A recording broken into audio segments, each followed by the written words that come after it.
Hey guys, thanks for coming back. This weekend I saw 22 Jump Street, starring Jonah Hill, Nick Offerman, Ice Cube, and this is with the K review. I'm Viktor. With a K review. It's VIC? No, it's with a K. Oh. So 2 years ago when I saw 21 Jump Street, I actually liked that movie. I liked how all the comedy was. I know it was loosely based on the TV show that Johnny Depp was in, and I didn't mind it. It was constant jokes. They referenced the old TV show, and I thought, oh God, this is actually really difficult for me to say. I just want you guys to know that. I actually thought Channing Tatum was funny in the movie.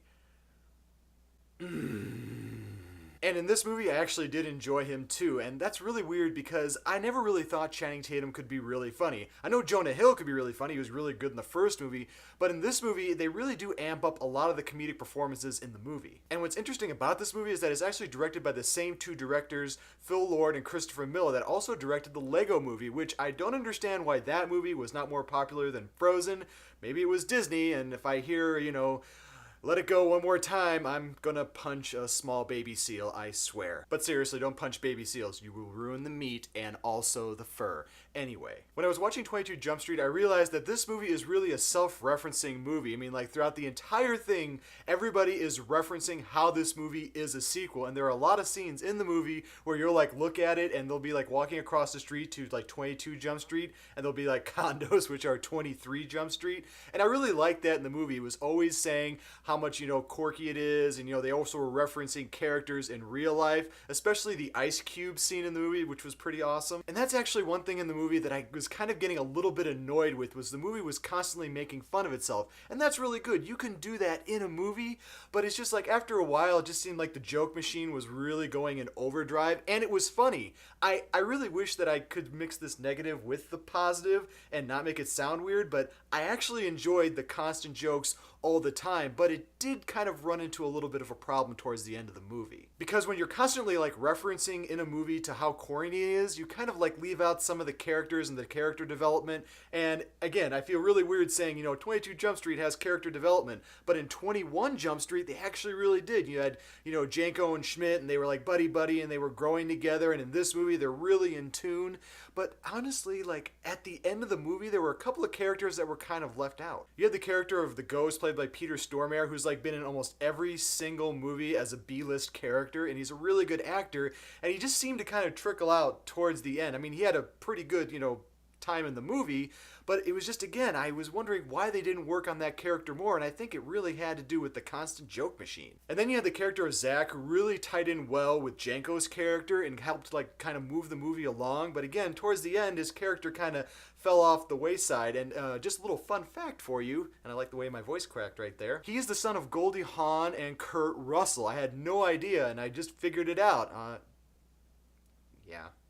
And the other character in the movie that I really liked, just because, she's just honestly my kind of girl, was Jillian Bell, who played Mercedes in the movie. She had some of the best lines with Jonah Hill in the movie, and her character worked really well. And again, towards the end, her character became important more than the other two characters that I mentioned earlier. But really, in the end, I actually did enjoy this movie. I went to actually the premiere. I laughed really hard. I think the best scene that I could tell you in the movie does have to do with Channing Tatum, and it was one that I probably laughed for a good 10 minutes, and oh God, I just want to stop talking. I can't praise him. Ugh.